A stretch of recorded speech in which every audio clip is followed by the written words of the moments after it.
Are you cruising through life not always knowing what direction you were headed? Let Live on Purpose with Dr. Paul Jenkins be your guide. Live on Purpose will give you insights into your life and show you how you can become the driver and captain of it. No more aimless wandering. By learning the principles that govern happiness and wealth, you will be able to make personal progress that you have only dreamed possible.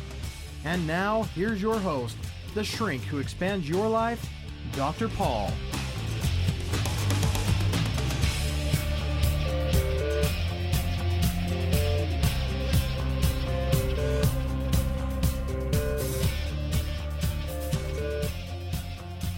Welcome to Live on Purpose Radio, everyone. Glad to have you back here. We've got another exciting show for you today, especially if you are interested in taking what it is that you have to offer to the world, and more specifically to those people who are out there looking for it. We're going to have some great discussion about that today. I want to introduce my guests. I have in studio with me Michael Hopkin. Say hello, Michael. Hello. It's good to be here with you today, Paul. I'm glad to have you back. You appeared on a show earlier where we talked about the family toolbox. Yes, that was a fun experience for me. And some of you listeners might remember Michael from that show. Michael is the Director of Product Management at Alianza, and this is a company, Michael, that does a voice-over IP software platform for service providers. Yes, we provide services for service providers who want to extend their phone offering to their customers. Okay. Well, some of that is just like totally new to me. I'm a shrink. Yes. You can talk more about what it is that you're doing as we get into the show too, but I want to jump right to our guest who's on the phone with us. This is David Meerman Scott. Are you with us, David? I'm here, Dr. Paul, and Michael, good to be here. I'm so glad to have you with us. And you're joining us from Boston, is it? I'm just outside of Boston in a town called Lexington, Massachusetts. Lexington, Massachusetts. Sounds very patriotic. Made famous by the shot heard round the world, which is literally a stone's throw from where I'm speaking to you now. Wow. We are so glad to have you with us here today. David Meerman Scott, for those of you listeners who are not familiar with him, is a thought leadership and viral marketing strategist. Now that might sound like, a foreign language to some of you listeners, but I want to just kind of kick off our discussion here today with some of my experience. I, as you know, am the shrink who expands your life. I'm a clinical psychologist, and David, you're going to hear some of this for the first time too, because you and I are I love that tagline. That's wonderful. Oh, thank you.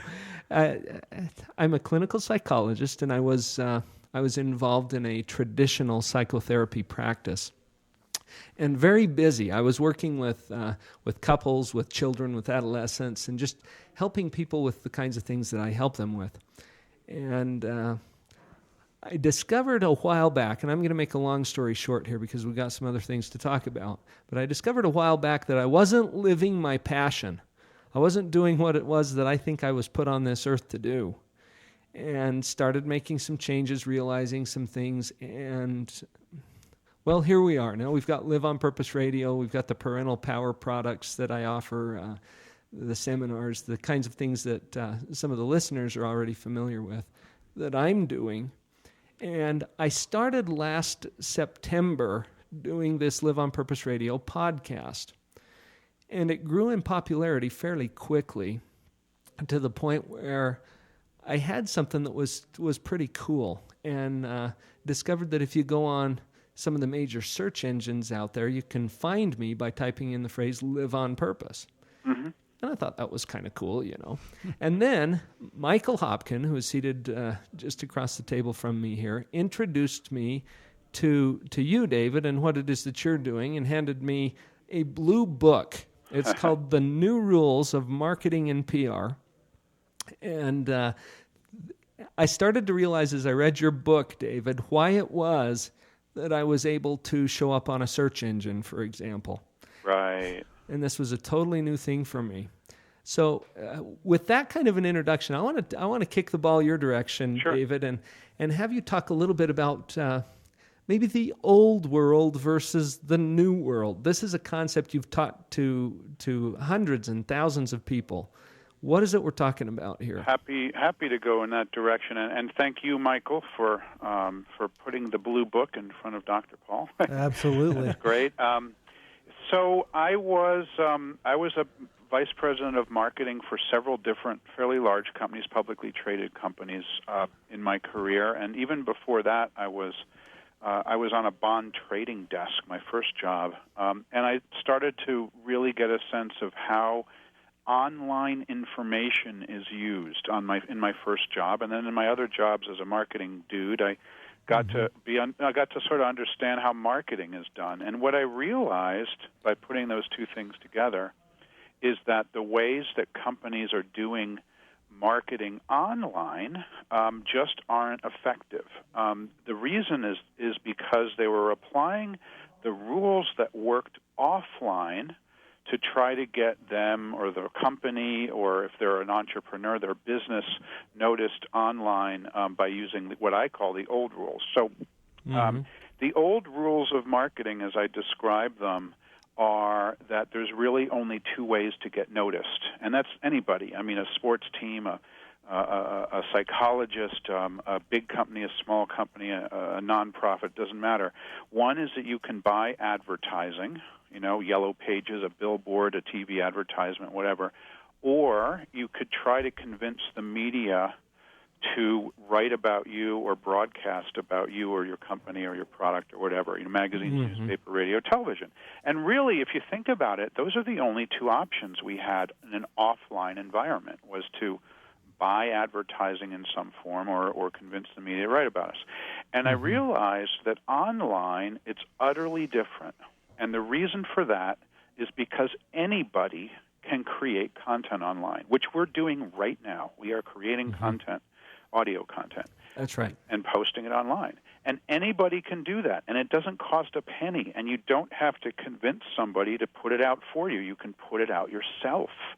And I realized that it was an unbelievably liberating kind of concept for anybody, for a big company, for a small company, for anybody to be able to create their own content to promote themselves online, and that could be a form of a blog or a video or an audio podcast like we're doing right now, or a great website. It doesn't really matter. And as I started to talk about these things on the speaking circuit, I had left my job as vice president of marketing of a company and started doing my own thing. I realized that people were a little bit mystified with this whole concept of how different it is. And so I named them the new rules of marketing and PR to contrast with those old rules of buying your way in and begging your way, and buying your way in with advertising or begging your way in with the media. And I do need to say that if you want to get known offline, you might still have to buy advertising, or if you want to get known offline, you might still have to convince the radio, television, newspaper, magazine reporters to write or broadcast about you. But to be famous online, you don't have to do that. In fact, those are the worst things you can do. The right things are to put your own content out there. And so I wrote the book about the subject, and it came out in June of 2007. The book is called The New Rules of Marketing and PR. And here's something that's really funny. I mean, imagine the problem or the pressure that's on you as an author if your book is called The New Rules of Marketing and PR. I mean, if you can't make it happen, how good are the rules, right? Right. So I practiced what I preached. I didn't spend a penny on advertising. I never once picked up the phone or sent an email to try to get someone in the media to write about me. And all I did was create content. I started a blog. I worked with other bloggers to show them what I was up to, and we became the #1 marketing and public relations book in the world, and have been since June of 2007. We've sold a remarkable number of copies of the book.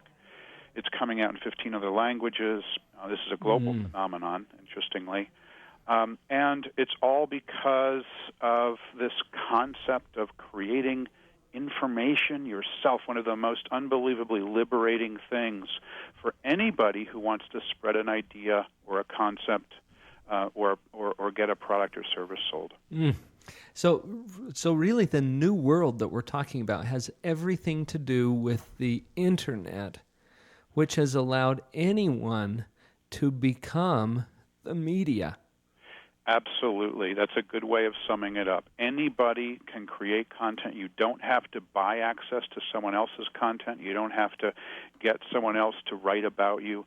Although it's nice to participate on someone else's media, but you don't have to. The best way is to create your own. And it's a concept that not that many people were focused on, and the book and the ideas and the speeches that I deliver are all around helping people to understand that fundamentally liberating and exciting concept. You know, when I was reading your book, David, I was introduced to the old rules, which has to do with, as you were saying, sometimes a really high budget kind of advertising campaign and getting yourself out there in some kind of a flashy way, but also interrupting people in what it is they're doing. And maybe the classic example of this is the old door-to-door salesman, where you're sitting there eating your dinner and somebody knocks on your door and then tries to pitch you on something. And it wasn't that you were out there looking for it, it's just that they're trying to get at you. Right, and, exactly. And it's utterly different now because, and I would ask anyone who's on the call to just think in their own mind, the last time you wanted to buy a product or service, what did you do? Did you answer a direct mail ad?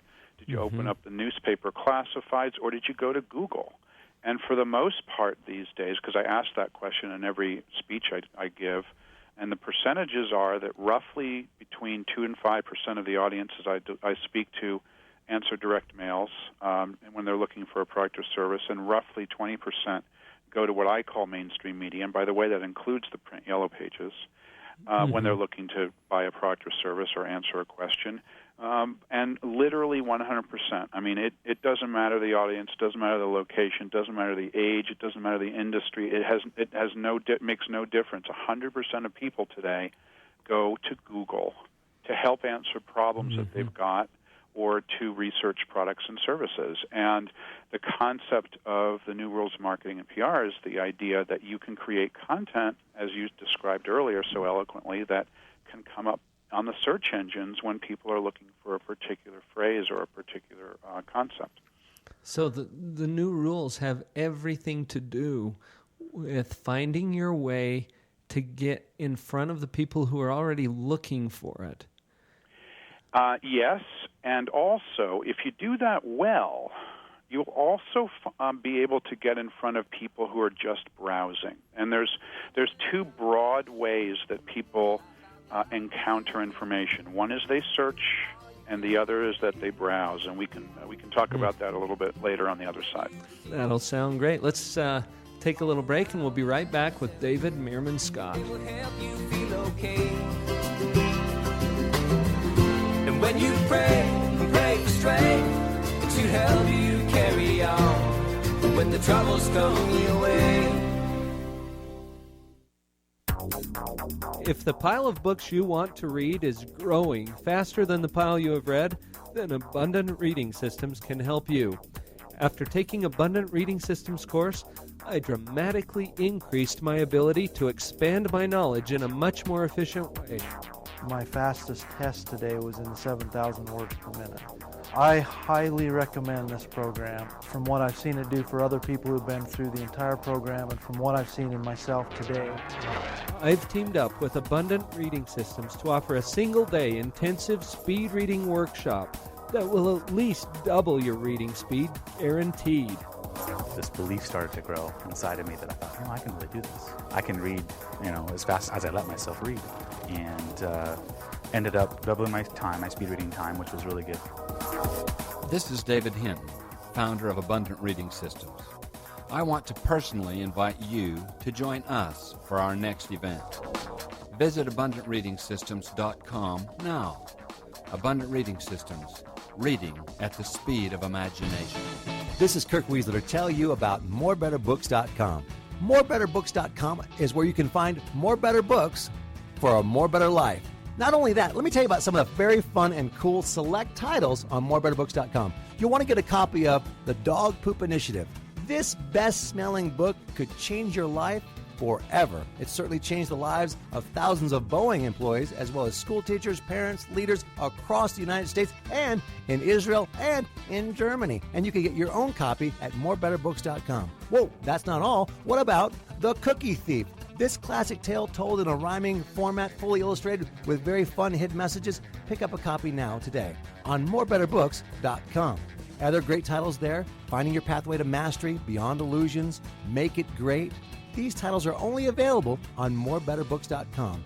Go to morebetterbooks.com today and begin to have a more better life and live that life on purpose.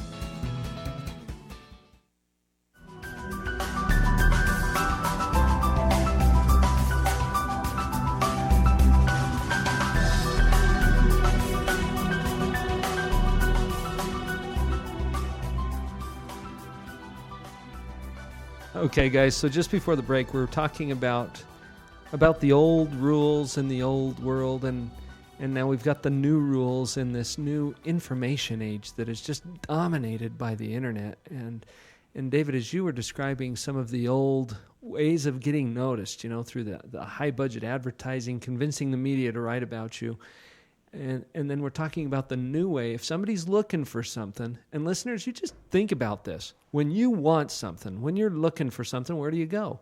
And I think there's two main places. We already talked about one, and that's these major search engines. Google primarily. Mm-hmm. That's even a verb nowadays. Go Google it, And then the other way is through direct referral. And by that I mean you're going to ask somebody you trust. And this is a way that I want to get into another part of this discussion. And David, you have on your website, your title there is Thought Leadership and Viral Marketing Strategist. It's a mouthful, isn't it? Well, it's a good mouthful.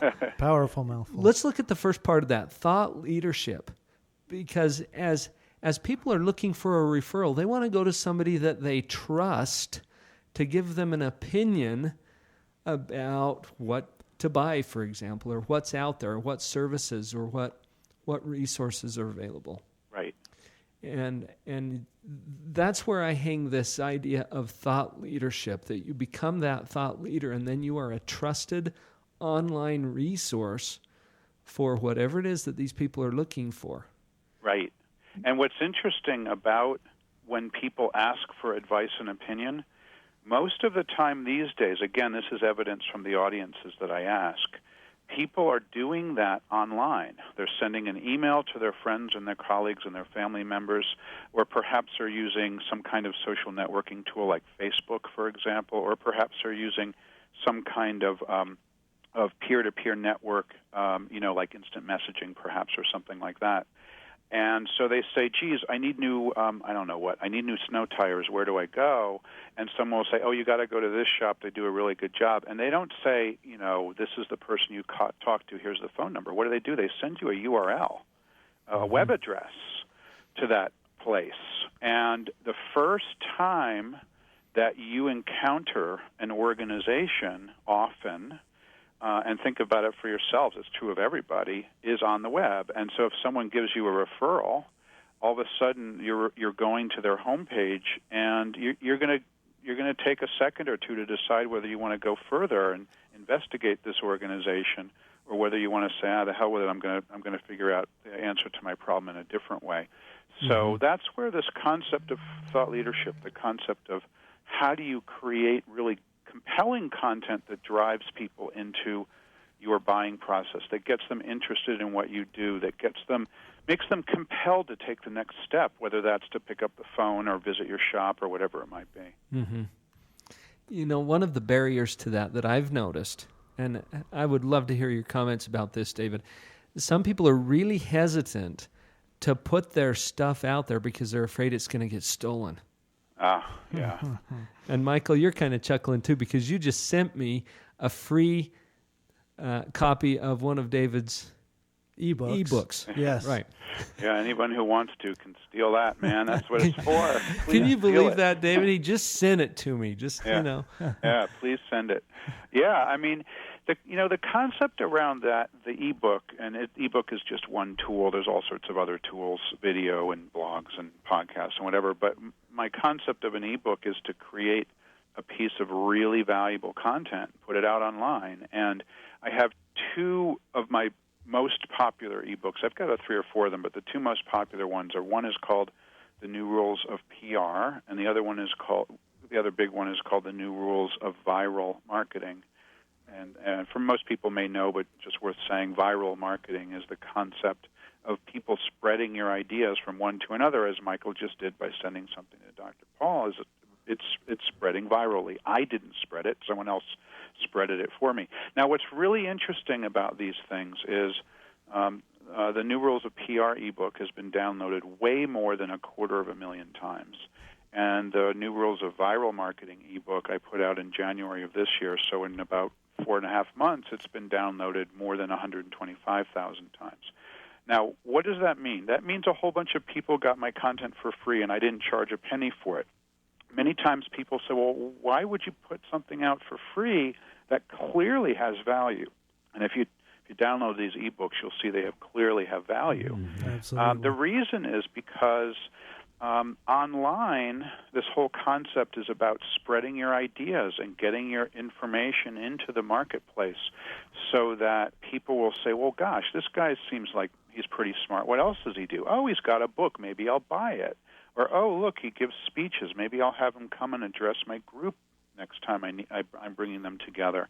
Mm-hmm. And I think that's true of any organization, that they can become what I call a thought leader, and they can create content on the web that has the potential to spread from one person to another through the concept of spreading virally online from one person to another. And you know what? It doesn't even matter what kind of organization you are. I mean, I was talking to a friend of mine who makes homemade pasta, and that's what he does. That's his job. He has a shop, and he sells pasta retail, and he sells to restaurants. And so he's got a website, and what he does is what most people do. He talks all about pasta. He talks about his product. But imagine how different his website would be if instead of talking just about his product, pasta, which is kind of an egotistical approach to creating content, doesn't really work that well. Instead, he talked about throwing a great party or fantastic recipes for using pasta, or maybe he shot a YouTube video, which, by the way, is free to post on YouTube. Anyone can put a video of how to make a really great meal in 10 minutes or less. You know, these are just ideas off the top of my head, but how different that approach is, because someone might say, geez, that was pretty cool. next time I need pasta, I know where I'm going. As opposed to saying, please buy my pasta, or click here for 10% off of pasta, which is what most marketing is. Well, what about I've heard you talk, David, about the great example of, I think it's called Blend Tech, the Will It Blend, and what they did to spread the idea. That's actually a local company here that spread that idea. Oh, yeah, and that's a great example. And basically anybody who wants to see it, you go to YouTube, and then in the YouTube search engine, you type in Will It Blend. And this is a company called Blend Tech. They're a small blender manufacturer. And what they did was they've shot a series of something like 50 or 60 videos where they blend all kinds of weird and wonderful stuff in their blenders. They blend light bulbs. They blend glow sticks. They blend an iPhone, which is my favorite example. And what does it do? It's a fun, exciting, interesting way to show what the blender does. But they don't blend vegetables. You know, they blend something fun. They blend an iPhone. They blend light bulbs. They blend a 15-foot length of rubber hose. And what's interesting is that people have shared that idea, as you guys just did to me. You mentioned it. So people talk about it. It's remarkable. It's interesting. And as a result, other people will see the blender. And last I heard, there was something like 50 million views of their videos. I mean, 50 million is a huge number. And I spoke with the folks at Blend Tech. What they told me was that it's increased the sales of their blenders 5-fold. And again, remember, a YouTube video is free. It costs them zero to post the video. 50 million people have seen it. Now, imagine if they did a traditional route. Imagine if they put one of those videos on the Super Bowl. First of all, they probably wouldn't get 50 million views. I don't know how many people watch the Super Bowl. Maybe they do. I don't know. Whatever the number of the people watch the Super Bowl. But then the people would only see it once. And you have to sort of assume that, oh, gosh, maybe they'll sell a few blenders. But people who spread this idea from one to another, and all of a sudden, geez, I need a blender. You know what I'm going to buy because I keep talking about BlendTech, right? I'm going to go buy a BlendTech blender. Right. And this is, we're combining a couple of the ideas that we talked about in these examples. The idea of thought leadership, where you don't withhold the value. And that's a point that I wanted to really drive home, because I hear so many people who are hesitant to really put it out there, to really share what it is that they can share to increase the value of life for another human being. And they're withholding it because they want to find some way to get paid for it. Yeah, that's right. Or what some other people do is they're withholding it because they want to use it as bait for a sales lead.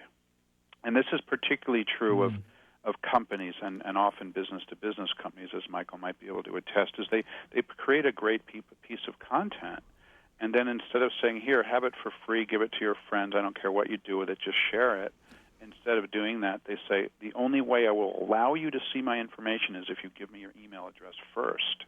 And everybody knows that the reason you're doing that is because then they're going to spam you with email. Right. Or sell it to someone else to spam you with email. Or sell you to someone else, or they'll ask you for your phone number. And everyone knows the reason they're asking for your phone number is they're going to call you at home at dinner time to try to sell you something.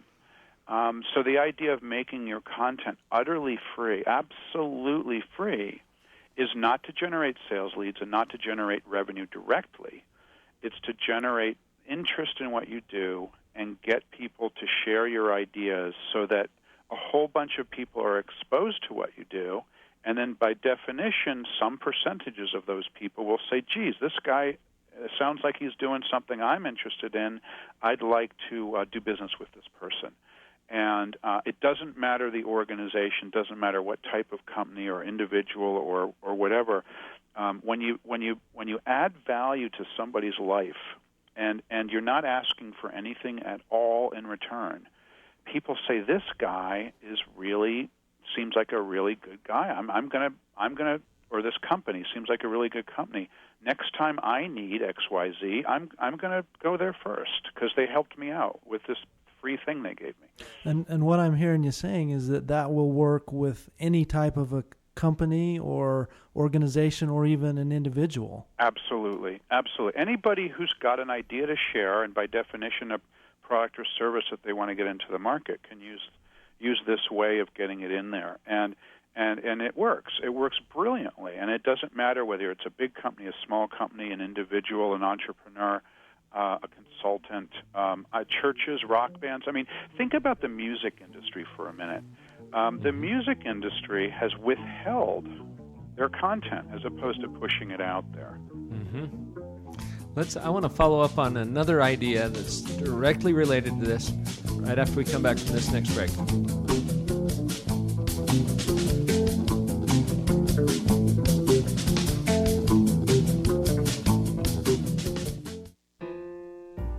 I've got a great idea. This is Shay Larson, IdeaOrbit.com, with the World of Ideas Report.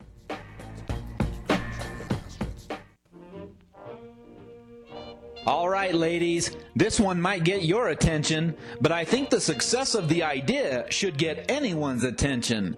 The average woman spends 242 hours looking for her keys in the bottom of her purse over a 20-year period.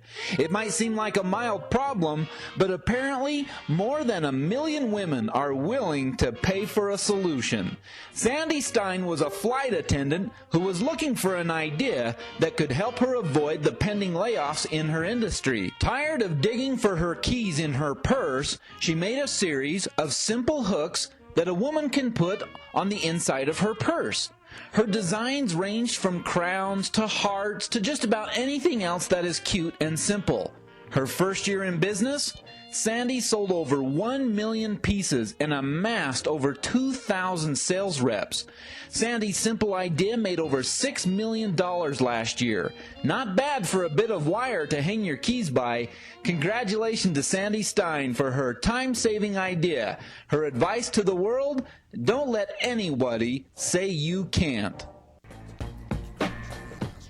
This is Shay Larson, IdeaOrbit.com, with the World of Ideas Report. I've got a great idea. Wouldn't you like to know? You probably... This is Dr. Paul, the shrink who expands your life. I'm so glad that you've joined me for the Live on Purpose podcast. Please visit my website, drpaul.org. There you can subscribe to my weekly e-zine, Empower. Browse the events page to get connected with what's coming up or pick up some CDs or other great products. I also want to point you toward our sponsors, CreationTreeCoaching.com and ProducerRetreats.com.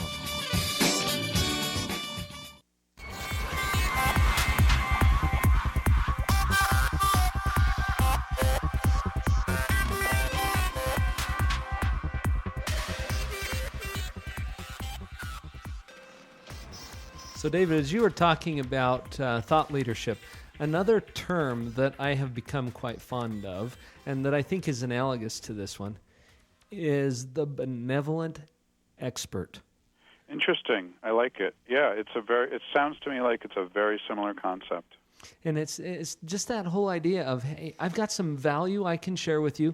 Here you go. Right. I'm happy to help you. Absolutely. And then the law of reciprocation is going to say that a certain number of those people are going to want to come back and do some kind of business with you for an exchange.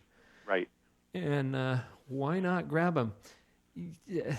You were talking just before we broke, though, about the music industry. Right. I want you to finish that thought. Yeah, so we were talking before the break about the concept that you give stuff away for free, and people then get exposed to it. And then they say, you know what, that was pretty cool. I want more. I want to buy something from that organization or that person. And for the longest time, the music industry has been extremely closed, and they're really reluctant to give music away for free. And in order to put a song onto television or a movie, you have to pay the music company a lot of money, and for that reason, not all that many songs necessarily make it into movies and TV shows. If I were in the music industry, I would say anybody who wants to can use my music for free on radio and television, because I'll probably make it up by getting more exposure, and then people who want to buy the CDs and then want to go to the concerts and hear the band live. And instead what they're doing is they're putting a whole bunch of controls on it, and they're even, which is insane to me, they're even cracking down by sicking their lawyers on teenagers who are downloading music illegally. And to me, it's like, shoot, I would give music for free and encourage teenagers to download it. Not all of your music, but certain bits of it.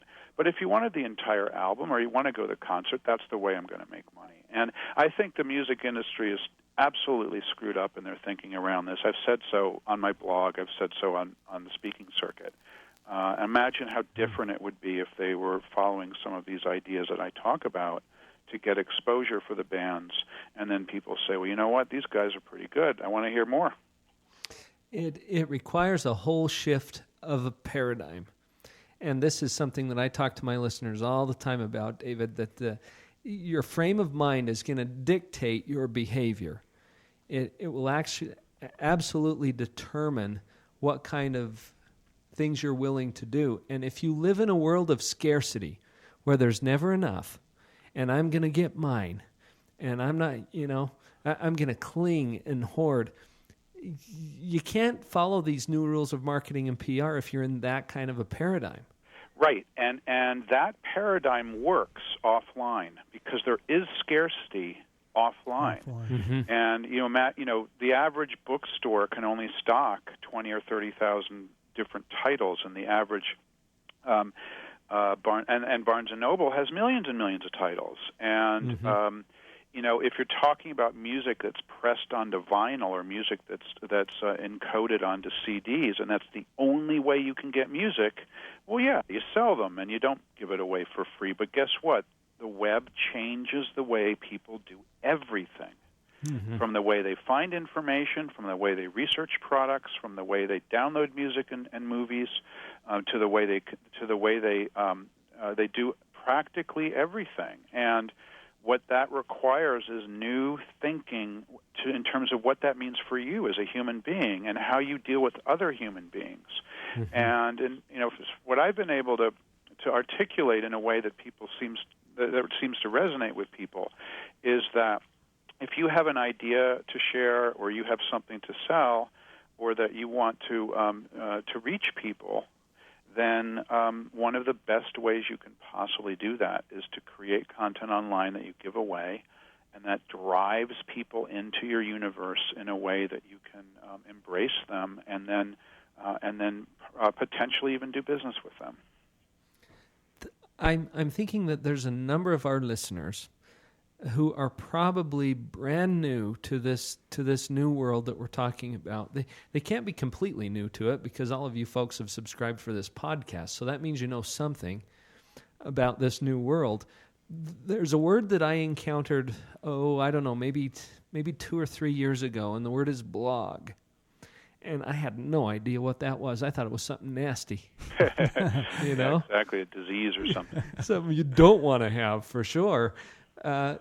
David, could you just give kind of the quick overview of what blogging is and how that allows someone to become a thought leader and actually start sharing this value that they have? Absolutely. So a blog is just a website that somebody creates because they're very passionate about a subject and they want to tell the world about their passion. And so I blog about the things we've been talking about for the last half hour. I blog about online marketing and getting your story out directly using the tools of the web. Other people might blog about their pet dachshunds, or they might blog about the fact that they love surfing, or the fact it doesn't matter. Anyone who's passionate about a subject might choose to share that passion with the world by creating a blog. So that's the first step. But when we talk about blogging, automatically what people tend to think, and it's probably true of many of your listeners, is they think, well, I'm not really the right person to blog. I don't like to write. And you know what? That's absolutely true. I don't think that blogging is for everybody. In fact, I don't think blogging is for more than about 10% of the population, because not everyone feels so compelled to share their thoughts in the written word. But here's the thing that's really important, I think, for people to understand, is that you don't need to actually create a blog in order to do the things that we've been talking about and be a participant in an online community. And I'm going to give you a tortured metaphor, so follow me with this metaphor for a second. Okay. My metaphor is that the web is a city, and that you can think about different aspects of a city being different parts of the entire web. So eBay is the garage sale, Amazon.com is the bookstore. You've got your underworld of spammers and porn artists and whatnot on the web, and also in the city. And blogging, as well as their cousins, which are like forums and chat rooms and things like that, are the bars and the saloons and the pubs of the city. So that, following that tortured metaphor, if you think about the city, and you're a person who lives in the city, or you're a company that does business in the city, or you're a dentist in the city, whatever it is, you can and you probably should know what's going on in the bars and the pubs and the saloons of your city. You should know what people are talking about in the forums and the chat rooms and the blogs that are in your industry, or that talk about your particular market segment, or focus on your particular geography. But that doesn't mean you need to write your own blog. All you need to do is just watch and monitor and participate, and perhaps comment on other people's blogs or in forums as a participant. And what that does is it shows, online at least, that you're a human being and that you are someone who cares about a topic enough to want to be part of a community. Somebody who goes to the bar and chats about the Boston Red Sox or something is no different than someone who goes on forums and chats about the Boston Red Sox. So what that means is that if that you're in a particular business, you're in a particular industry, if you hang out at the online virtual saloons and pubs, the chat rooms and the blogs of your industry, then you become known, you become an entity that people can trust. And then when they have a problem that you might be able to solve, they're going to be the first person that you go to. You don't try to sell them in the forum or the blog. It's not like you go into the bar and shout, "Please buy my product." That would be a bad idea. But if you're known and you're a landscaper, and everyone in the bar knows that you're a landscaper, and they say, "You know what? Can you take care of my garden this year? I don't want to do it myself." The same thing's true of online. Mm-hmm. It's a gathering place. It's an online gathering, exactly, where people can share these ideas and become known to each other. And the other thing that's amazing to me, the technology that's out there on the internet search engines, for example. And Michael, you've helped me to understand a little bit more about this. That there's software that these internet search engines use that go out and just look into, using your tortured analogy, David, they go in and peek into all the bars. Right, exactly. And they want to know who's there and what they're saying. Who's there, what they're talking about. Right. And they're called web crawlers or space bots or cyber spiders or whatever. There's a lot of words for it, but they're just combing all of this content that's being generated, and you literally can find anything you want out there. And so getting back to something that I mentioned a few minutes ago, the difference between a scarcity mindset and an abundance mindset. If you live in scarcity, you've got a limited audience. There's only a few people. I better try to sell everything I can to as many of them as possible and not let any of them walk away with free stuff, because that means I'm losing something. Right. That's the scarcity mindset. In the abundance mindset, there's an unending resource out there of people who are potentially interested. Right, exactly. And you understand that not everybody's interested. So I'm going to put it out in front of everybody that I can, and they'll share it with everybody that they can. This is the whole idea of viral marketing. Right, and the other related thing to exactly what you said is that the web eliminates the physical manifestations of space. So that if you sell, That's right. I just bought the coolest product last week. I bought an electric powered lawnmower, and I didn't need to go to a store to find it, and the stores in my area don't even stock it. But it's a little company up in Vermont, and they produce this electric lawnmower, and their market is literally, I don't know if they're global, but they're literally North America. Anyone in North America, if they do a search or they go onto some green websites, they'll be able to find that this is the really cool new electric-powered green, and it literally is green too, lawnmower. And so no longer are you dealing with the scarcity factor that, oh my God, if my lawnmower isn't in every Home Depot, no one will know about it. Well, yes, they will know about it. You don't need to be in any Home Depot. So you can sell exclusively online and get yourself out there. And that has all kinds of benefits that we're only just scratching the surface of. Hang in there. We've got one more segment left with David Meerman Scott.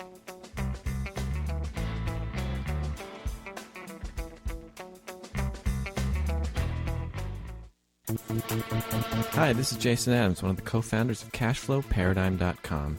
We created Cashflow Paradigm as a way to help others look at money differently. What are your beliefs about money? Is it good or bad? Many people have beliefs that limit their control over money and don't even realize it. The thing most people don't realize is that their beliefs about money greatly affect the amount of money and prosperity they have. It's all about your paradigm. Come play a fun game with us called Cashflow 101, created by best-selling author Robert Kiyosaki. Come meet new people and check your paradigm as we learn principles that govern our personal and financial lives while having fun together. Currently, we are holding monthly game nights in Provo and St. George, Utah. Go to our website at www.cashflowparadigm.com to register for upcoming events. That's www.cashflowparadigm.com.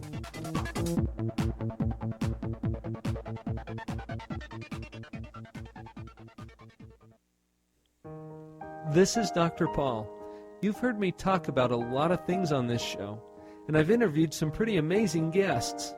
I love what I do, and one of the nearest things to my heart is my role as a husband and father. I've worked a lot with others who place a strong emphasis on family, and I feel this is my primary purpose, to help others save and enrich their key relationships. It's in this spirit that I invite you parents to join me for a free weekly dose of parental power. Register for this free teleconference at drpaul.org or send me an email at drpaul@creationtreecoaching.com. You will receive an email with the call-in number and access code. The calls are live every Tuesday morning from 11:30 to 12 o'clock Mountain Time. I'd love to be part of your parenting team.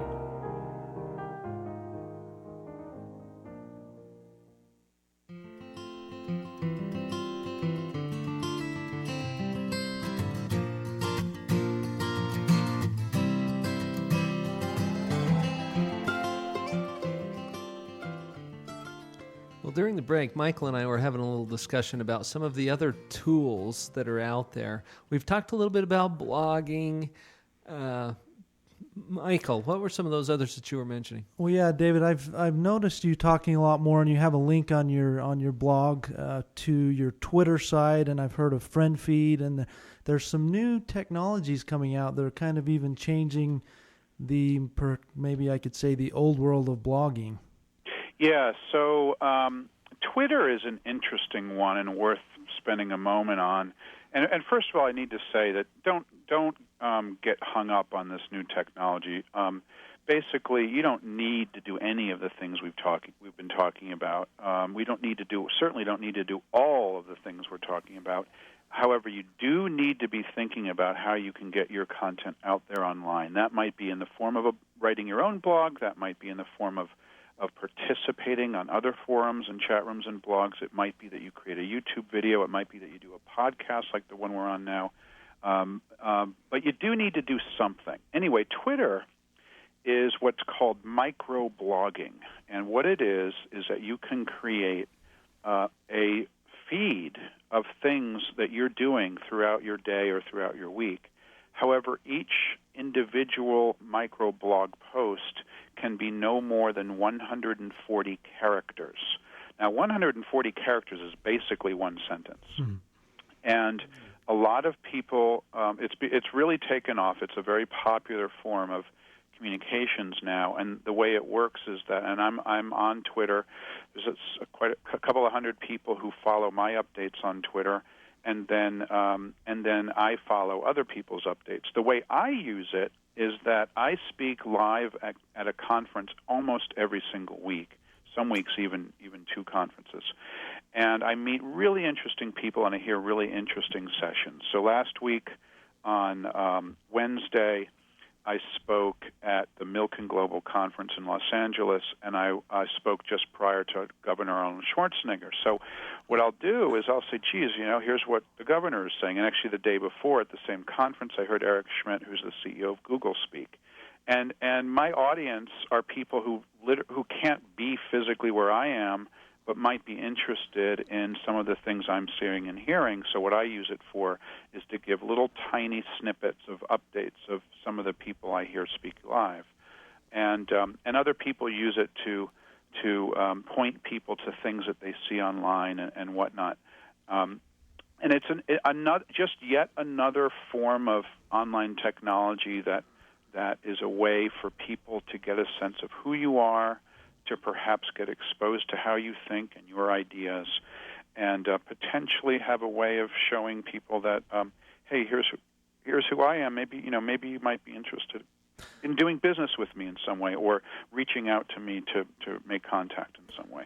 So is it fair to say that Twitter is somewhat like like text messaging, only it goes out to a whole bunch of people? That's exactly how many people have described it. It's like a text message system, except that rather than go one-to-one to you to one other person, it goes from you to everybody who's subscribed to your feed. In my case, I can look at it while we're talking here.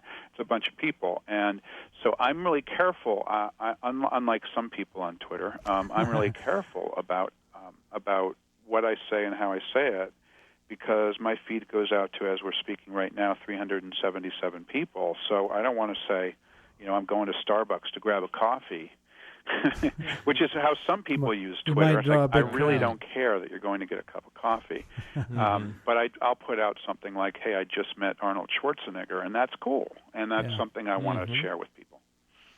Well, I appreciate what you said, too, David, about you don't have to do exactly what we're talking about here. You don't have to do everything, certainly, that we're talking about here. But the idea is come out from under that rock. Get out where people can see you. And the place that they're looking in our new world is on the Internet. That's right. I know a lot of people who have a little bit of a cyber phobia. And some of it is because, they'll say, well, you alluded to it earlier, David, when you said that there's this underworld out there, and there's a lot of pretty nasty, awful stuff going on the Internet, but there's an upside and a downside to everything. And I'm concerned about those who close off their complete access to the Internet or their use of it because of the bad stuff that's out there, not realizing that it's just a powerful tool. It's kind of like saying fire is bad, Yeah, and one of the things that I like to say when this topic comes up is that particularly people who have been exposed to the old rules of marketing, everything that works on the web is different than the stuff that we did to promote ourselves online. Now, let me give you an example of that. Imagine you're creating a brochure, a product brochure, or a yellow page ad or something like that for your business. You obsessed over it. You had 15 people look over it. You had your spouse, if you're an entrepreneur, read it. You had a proofreader go through everything. You checked everything 5 times, and you made sure the logo was in the right place and the colors were right. And, everything's got to be perfect when you print something. And I told that story once, and someone said, oh, my God, I remember once I did a brochure, and we transcribed the 800 number slightly wrong and ended up going to a porn line. Well, guess what? Then you got to take 20,000 copies of your brochure and send them to the recycling center because you messed up. Mm-hmm. What's really cool about online is that you can experiment, and first of all, it's free, and second of all, if you made a mistake, you just fix it. Change it. You just fix it. And if you did a blog post and all of a sudden you didn't like it, you delete it or you change it. And it's really, really different to be able to do that kind of thing on the fly. And if you put up a YouTube video, and if nobody watches it, so what? You tried. Mm-hmm. But if you do a brochure and no one reads it, you're out $20,000. Mm-hmm. It's really different. So I encourage people not to get hung up about thinking about it the way they used to think about promoting their businesses or promoting themselves.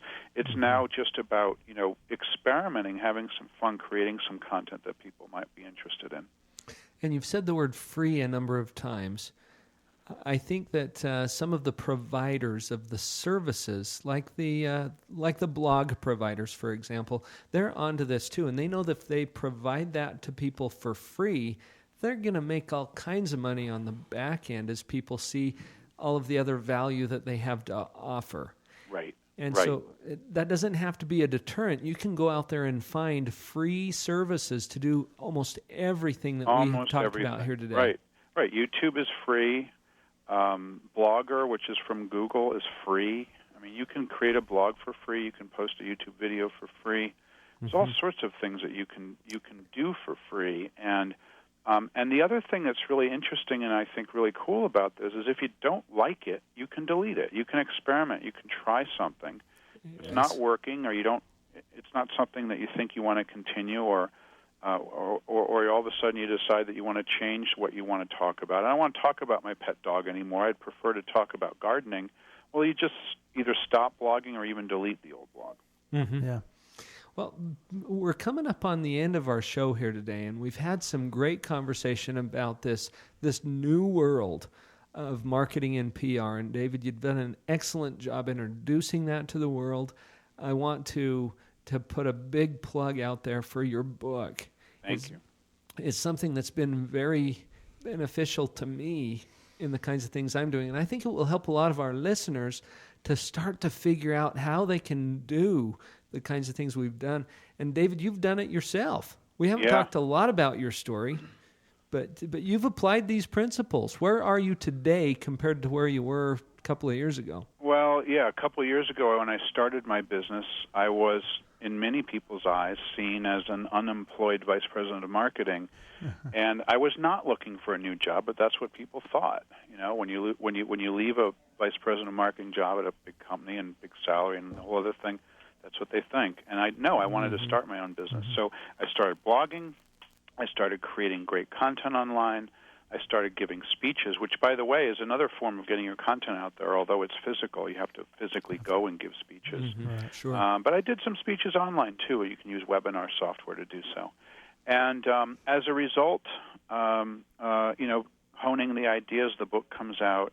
And I'm one of the top speakers in the world now on this topic that I talk about. And every single week I go somewhere really cool, and I give my speeches. And I charge a lot of money to give a speech. I charge as much money as I make. I charge as much money for a speech today as I made the first year I was in the working world for one speech, and I do 60 of them a year. And so I've absolutely transformed my life. I've transformed my business. I've transformed my family because of the resources we now have from in our family unit to be able to do interesting things as a family. And all because, I think it's all because of this concept, not only because I wrote the book, but because that's how I promote my business. I've never once spent a penny on advertising, and I've never once picked up the phone to call a reporter.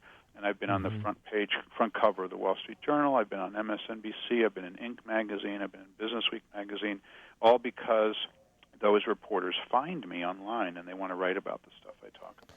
For people to get connected with what you're doing, they can Google you.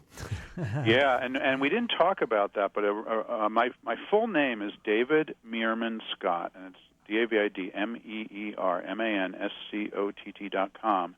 I use my middle name for search engine marketing purposes because there's a whole bunch of other David Scotts out there. So if you Google my name, you'll find me.